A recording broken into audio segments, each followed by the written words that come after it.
La sociedad en la que vivimos nos bombardea continuamente sobre cómo deberíamos ser. Debemos conseguir un trabajo con prestigio, ganar dinero que nos permitirá ser más felices. Debemos cuidar nuestro cuerpo para conseguir un físico impecable. Debemos leer para ser culto, etcétera, etcétera. Pero si nos paramos a reflexionar, seguramente nos costaría discernir qué hacemos por verdadera voluntad y qué hacemos empujados por la sociedad para no ser el patito feo del cuento. Por eso, para saber lo que queremos de verdad, debemos tener claro quién somos. Isabel es estudiante de periodismo. Hoy tiene prácticas de improvisación junto a unos compañeros en el locutorio de radio. El ejercicio es sencillo, pero a la vez muy complicado. Trata de buscar respuestas a una pregunta desconocida. Bueno, vamos a empezar ahora el ejercicio de improvisación, ¿vale? Os voy a dar una pregunta y tendréis que responder, pues una pregunta que no sabéis, y tenéis que responder lo primero que se os pase por la cabeza, ¿vale? Y la pregunta es, ¿quiénes sois? La pregunta sobre la propia identidad ha sorprendido. No es fácil decir quiénes somos, con qué nos identificamos, qué nos hace singulares y diferentes a los demás. Yo soy Ana, tengo 20 años y estoy estudiando tercero de periodismo porque, bueno, me gusta estar en el lugar de los hechos y conocer las noticias de primera mano, y en un futuro me gustaría dedicarme a hacer reportajes, sobre todo para televisión. Yo soy Sara, tengo 21 años, de momento soy estudiante, esperando ser periodista dentro de un año y medio. Me gusta viajar y me gustan mucho las lenguas y espero que en un futuro pues esta profesión me permita hacer estas cosas que me gustan. Yo soy Jorge, tengo 20 años y soy un apasionado del deporte y supongo que esta pasión me ha hecho estudiar periodismo y en un futuro espero pues poder relacionar mis dos pasiones y ser un periodista deportivo. Yo soy Katia, soy una estudiante de 20 años que aspira a ser periodista en un futuro. Soy una chica normal, familiar, que le gusta estar con sus amigos, que le gusta reírse y pasárselo bien. Bueno, me llamo Dani, tengo 20 años y soy una persona que le encantan los deportes, le encanta el periodismo y bueno, siente ese interés por el mundo, ¿no? De conocer más cosas del mundo. Algunos de los compañeros de Isabel se han identificado con su actividad, otros con su vocación futura.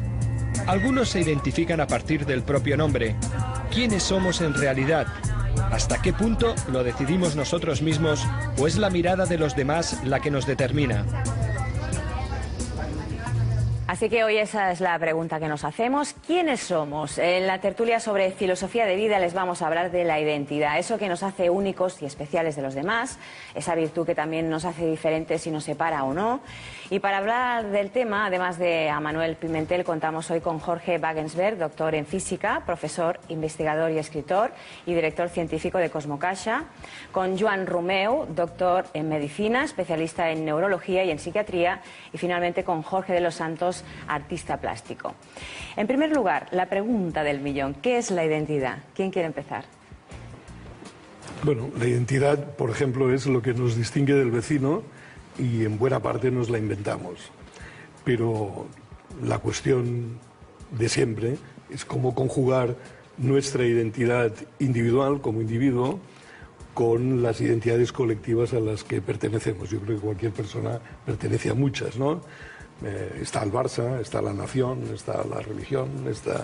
en fin. Y en general no siempre se está en buena armonía, ¿no? En buena parte nos la inventamos, esa identidad. La identidad es exactamente aquello que nosotros decidimos que es la identidad, porque en realidad se trata para mi gusto, se trata de la suma de toda una serie de características, de contingencias, de rasgos, de comportamientos, de roles, de estatus. Y cuando alguien le dice, como pasaba con los chicos estos que hemos visto antes, les preguntan quiénes sois, pues dan una serie de definiciones. Si se lo pensasen mejor darían otras. Somos muchas cosas, la suma de todas estas cosas. Ahora, hay gente que es muy unidimensional y cuando le dicen defínase, sabe hacerlo. Yo nunca he sabido.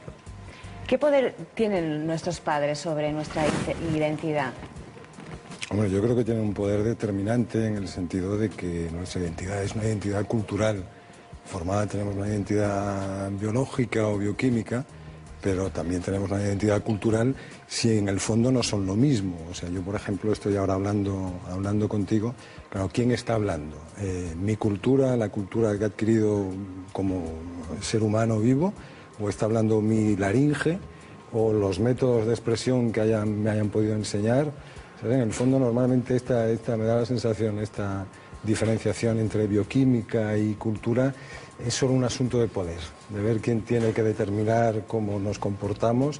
Porque yo creo que el tema sobre la identidad, la pregunta no es tanto, la prioridad para nosotros, no es tanto quiénes somos, sino cómo nos comportamos. O sea, cómo somos. Yo creo que hay una gran diferencia. Yo cojo la última intervención. ¿Cómo lo resolvemos en la literatura? Vamos a ver, una novela, un buen novelista, hay un axioma, nunca definas al personaje, hazlo actuar, que el lector va a captar perfectamente su identidad.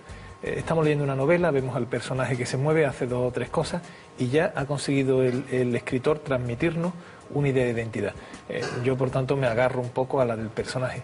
Todos nosotros, seguro que tenemos una duda interior o muchos espejos en el que nos miramos o una propia autopercepción, bueno, que sea la que fuere, pero todos tenemos un personaje, que es el que actúa, el que se mueve. Vestimos de una forma, tenemos una historia de decisiones y ese es nuestro personaje, ¿no? Y muchas veces, es lo que yo intento decir en el libro de Cultura Vital, ¿no? Muchas veces nos conocen mejor y pueden predecir mejor lo que vamos a hacer quien ha ido observando nuestro personaje en la vida que lo que nosotros mismos podemos pensar de nuestra propia persona, donde yo no me meto porque ya correspondería mucho más a psicólogos o a conocimientos que se me escapan. Pero el personaje es muy tenaz, ¿eh? El personaje es muy tenaz. Lo que representamos en nuestra vida, que tiene muchos condicionantes externos, internos, bla, bla, bla, es muy tenaz. Y yo ya personalmente llevo tiempo experimentando y el personaje de nuestra vida pasa como los personajes de la novela. Son hasta cierto punto predecibles. O sea, a mi entender, las presiones o esos agentes externos nos hacen muchas veces dudar de quiénes somos en realidad. O sea, lo ve más claro la gente de fuera que nosotros mismos. Nuestra percepción de persona es más voluble, depende de nuestro estado anímico, que la percepción externa de nuestro personaje, que es más estable. Y si no tenemos claro quiénes somos, ¿cómo podemos saber qué queremos? Es que yo creo que es fundamental en el tema lo que está introduciendo Manuel, ¿no? A nosotros nos da la sensación, luego quizá lo veramos, porque quizá hay un interés, ¿no? Pero nos da la sensación de que hay una dicotomía, somos grandes dicotomizadores en este sentido, ¿no? Entre un yo, una identidad concreta que suponemos que es algo sólido, estable, más o menos esquivo, incluso para nuestro propio juicio, para nuestra propia conciencia, y luego hay unas acciones que están sometidas pues al criterio de esa identidad, ¿no? Pero, ¿y si en realidad fueran lo mismo? O sea, si yo soy lo que hago y yo devengo en lo que estoy haciendo, o sea, ¿qué pasaría? Yo creo que en este sentido había un filósofo sefardí que era Spinoza, que lo decía, dice, el yo, o sea, mi identidad no es nada más que la persistencia, el deseo por ser yo mismo. Desde el conatus. Desde el conatus, efectivamente, con esa teoría, ¿no? Esto es verdaderamente lo que a mí me puede definir mi identidad. Ahora, ¿qué pasa si decimos que nuestras acciones son nuestro yo? Pasa que nos encontramos con un vacío moral, en el sentido de dónde podemos apoyar cosas como el libre albedrío, como la voluntad, como la responsabilidad. Si no hay algo que digamos, no, eres tú el que tienes que decidir que esto que estás haciendo está bien o que esto que estás haciendo está mal, y entonces optar por la mejor de las opciones, ¿no? O sea, y tengo la sensación de que como nos interesa mucho más saber cómo nos comportamos que realmente quiénes somos, nos interesa como agrupación cultural, digamos, por lo menos en Occidente, pues que esta pregunta délfica sobre el nox et ipsum, sobre quién eres tú realmente, esta la dejamos de segundo lugar, porque necesitamos este sustento de culpabilizar. Yo recuerdo que me contaba hace relativamente poco un chiste de un misionero que está en el África Negra y está intentando colonizar a las tribus y enseñándole los valores que hay que hacer, y en un momento determinado se encuentra un león que lo persigue con toda la agresividad del mundo y se va por él y tal. Y cuando está absolutamente aterrado, le pide a Dios, le pide a la divinidad que haga piadoso el león. Entonces el león, antes de echarse, se lo queda mirando y dice: bendice, Señor, los alimentos que vamos a tomar. Claro, o sea, en este sentido se olvida la naturaleza del león. La naturaleza del león es comerse al tío y lo hace piadoso, pero no por eso deja de ser león. Bueno, pero esto sí que es genético, el hambre, ¿no? Yo creo que lo que más define nuestra identidad es justamente lo que hacemos en contra de los instintos. Es lo que realmente tiene mérito y nos definen. Y no todo el comportamiento. Yo creo que la parte del comportamiento que más define nuestra identidad es lo que llamamos el comportamiento creativo, aquello que cree.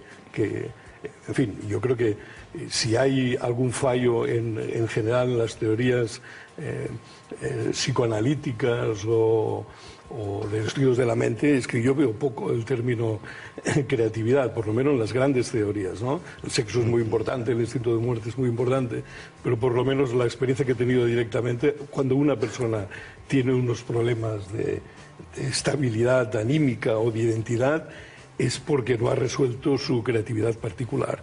Creatividad no quiere decir que seas trascendente o muy importante. Yo recuerdo que cuando estaba en el ejército, en la mili, vaya, me quedaba horas mirando a un herrero haciendo herraduras y aquello era una delicia, ver cómo las corregía, las ponía. Aquí era una persona con una identidad como un templo. Yo creo que cuando uno busca una identidad, yo creo que lo que en realidad está buscando es su ración, su dosis de creatividad, ¿no? Joan y luego Manuel. Ortega y Gasset distinguía claramente entre ideas y creencias.